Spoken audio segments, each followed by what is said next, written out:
Baik, bismillahirrahmanirrahim. Assalamualaikum warahmatullahi wabarakatuh. Di sini saya perwakilan dari kelompok 3 akan mempresentasikan PPT kami yang berjudul Algoritma dan Arsitektur McCulloch-Pitts.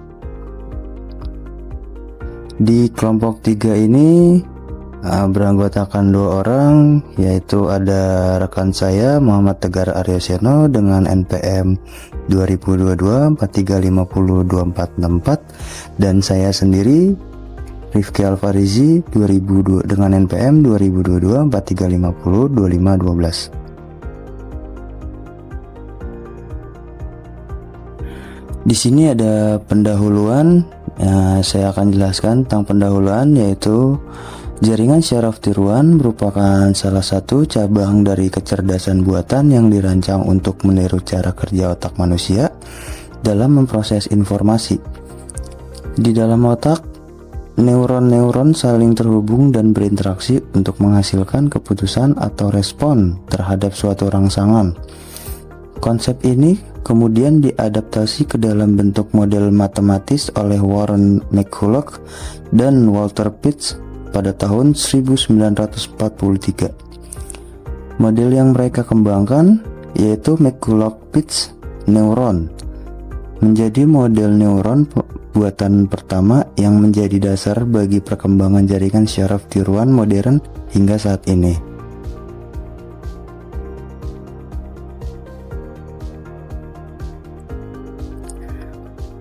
Di sini ada sejarah singkat.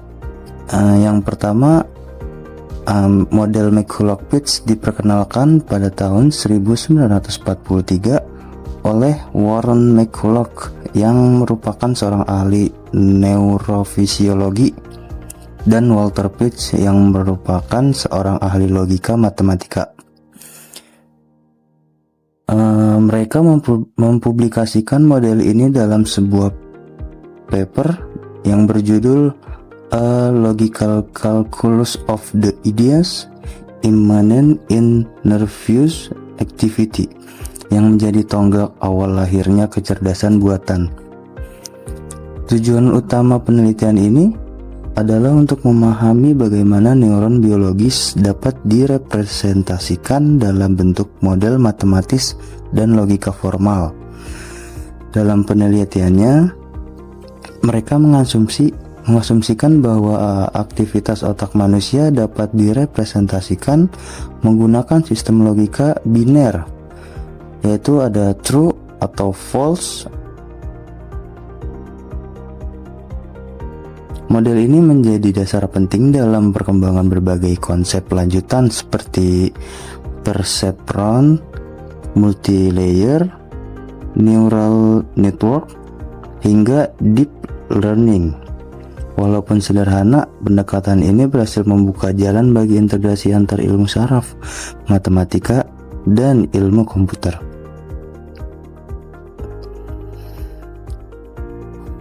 Untuk pengertian McCulloch-Pitts neuron, model ini merupakan model matematis paling awal yang dikembangkan untuk mempresentasikan cara kerja neuron biologis dalam bentuk yang sangat sederhana.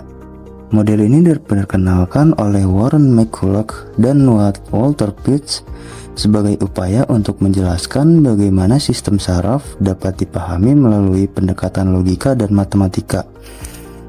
Dalam model ini, neuron dipandang sebagai sebuah unit pemproses informasi yang menerima sejumlah input, kemudian memprosesnya dan menghasilkan output berdasarkan aturan tertentu. Semua input pada model McCulloch-Pitts bersifat biner, yaitu hanya memiliki 2 kemungkinan nilai, 0 atau 1, yang mempresentasikan kondisi tidak aktif dan aktif. Proses pengolahan ini dilakukan dengan cara mengendalikan setiap input dengan bobot tertentu, kemudian menjumlahkannya dan membandingkan hasilnya dengan nilai ambang atau threshold. Jika nilai total melebihi atau sama dengan threshold, maka neuron akan menghasilkan output 1. Sebaliknya, jika kurang dari threshold, maka output yang dihasilkan adalah 0.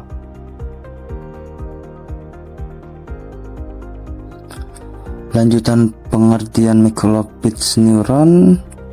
Model ini sangat erat kaitannya dengan logika Boolean karena mampu merepresentasikan operator dasar seperti AND, OR, dan NOT.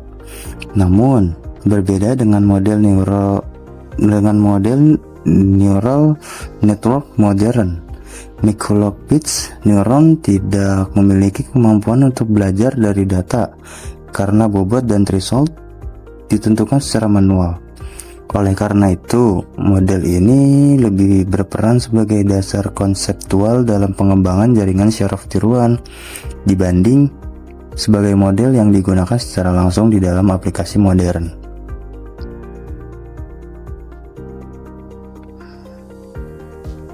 Untuk asumsi dasar model, yaitu yang pertama, model Mikolov-Pitts dibangun berdasarkan beberapa asumsi penyederhanaan terhadap neuron biologis agar dapat dimodelkan secara matematis.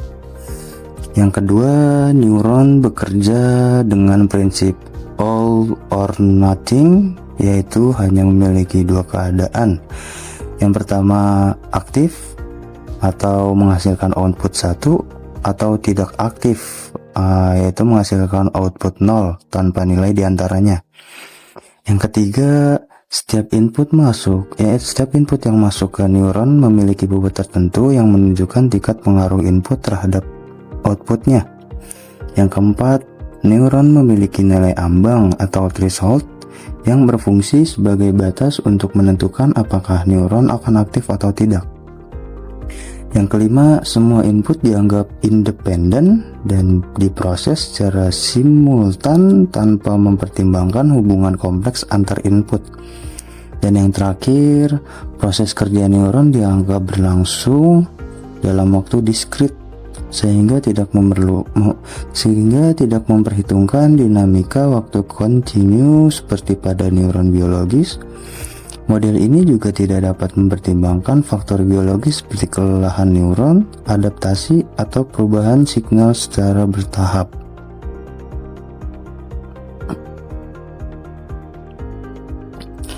Komponen utama arsitektur.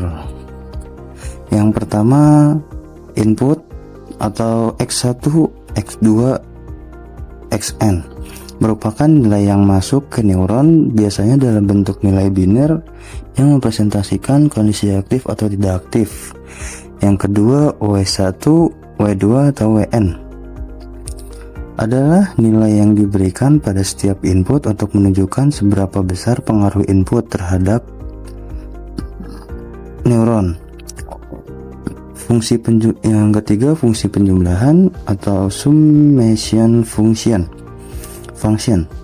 berfungsi untuk menghitung total nilai dari semua input yang telah dikalikan dengan bobotnya masing-masing.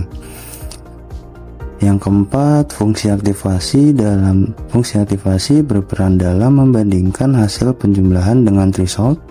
Dalam hal ini menggunakan fungsi step. Yang kelima, output Y merupakan hasil dari proses neuron yang berupa nilai biner 0 atau 1. Semua komponen ini bekerja secara langsung terhadap sederhana namun terstruktur untuk mensimulasikan proses pengambilan keputusan pada neuron.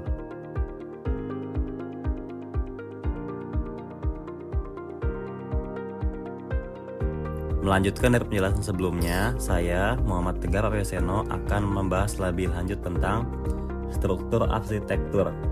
Struktur arsitektur Mikolov-Pitts terdiri dari satu neuron sederhana yang menerima beberapa input sekaligus, di mana setiap input memiliki bobot tertentu sebagai penentu pengaruhnya. Semua input tersebut diproses melalui penjumlahan berbobot. Kemudian hasilnya dibandingkan dengan nilai threshold untuk menentukan apakah neuron tersebut akan aktif atau tidak. Jika nilai total mempengaruhi atau melebihi threshold, maka neuron menghasilkan output 1. sedangkan jika tidak, outputnya adalah 0. Arsitektur ini bersifat feed forward, yaitu aliran informasi hanya bergerak satu arah dari input ke output tanpa adanya umpan balik.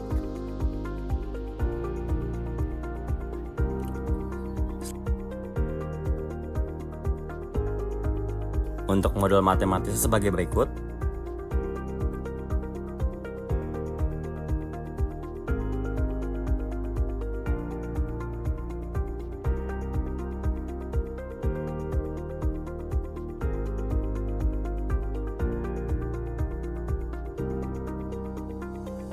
Lalu selanjutnya ada fungsi aktivasi dan algoritma McCulloch-Pitts.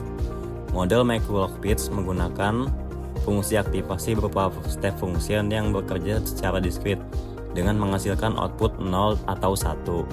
Fungsi ini menentukan apakah neuron akan aktif atau tidak berdasarkan hasil penjumlahan input yang dibandingkan dengan nilai threshold. Jika total input berbobot lebih besar atau sama dengan threshold, maka neuron akan menghasilkan output 1. Sedangkan jika lebih kecil maka akan menghasilkan output 0. Proses kerja algoritma dimulai dengan menentukan nilai input biner serta bobot masing-masing input. Selanjutnya dilakukan perhitungan total input dengan menjumlahkan hasil perkalian antara input dan bobot. Hasil perjumlahan tersebut akan dibandingkan dengan threshold untuk menentukan output akhir. Proses ini menunjukkan bahwa fungsi aktivasi dan algoritma bekerja secara terintegrasi dalam menentukan keputusan neuron.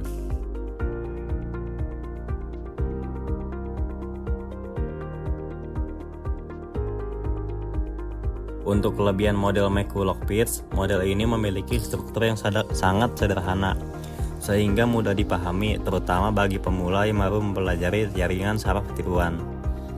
Proses perhitungan tidak kompleks karena hanya melibatkan operasi dasar seperti perkalian dan perjumlahan, sehingga mudah diimplementasikan secara matematis maupun dalam komputer. Mampu mempresentasikan fungsi logika boolean seperti AND, OR, dan NOT, yang merupakan fungsi dasar dari sistem komputasi digital. Menjadi pondasi awal dalam pengembangan model neural network yang lebih kompleks seperti perceptron dan multilayer neural network. Memberikan pemahaman konsep dasar tentang bagaimana neuron buatan bekerja dalam menerima input, memproses, dan menghasilkan output. Cocok digunakan sebagai model pembelajaran awal sebelum memahami algoritma neural network modern yang lebih kompleks.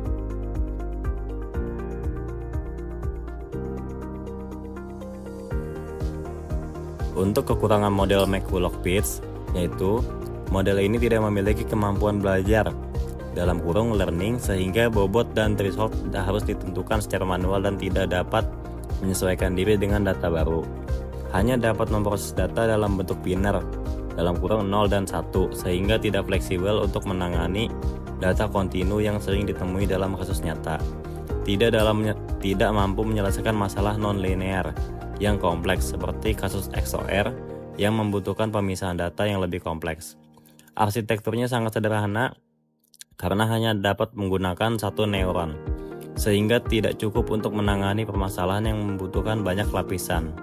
Tidak mempertimbangkan faktor penting seperti waktu, adaptasi, dan dinamika sinyal yang ada pada neuron biologis. Kurangnya relevan untuk aplikasi modern karena sudah digantikan oleh model neural network yang lebih canggih dan memiliki kemampuan pembelajaran.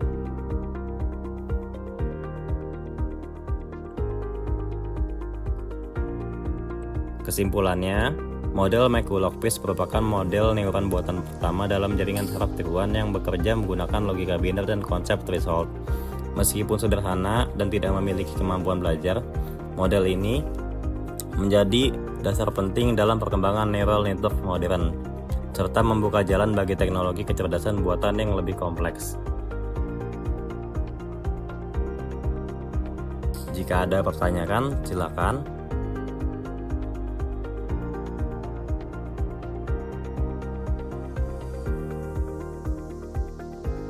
Baik, demikian pemaparan yang dapat saya sampaikan. Semoga materi ini dapat memberikan manfaat dan menambah wawasan bagi kita semua. Saya mohon maaf apabila terdapat kekurangan. Terima kasih atas perhatian Anda. Wassalamualaikum warahmatullahi wabarakatuh.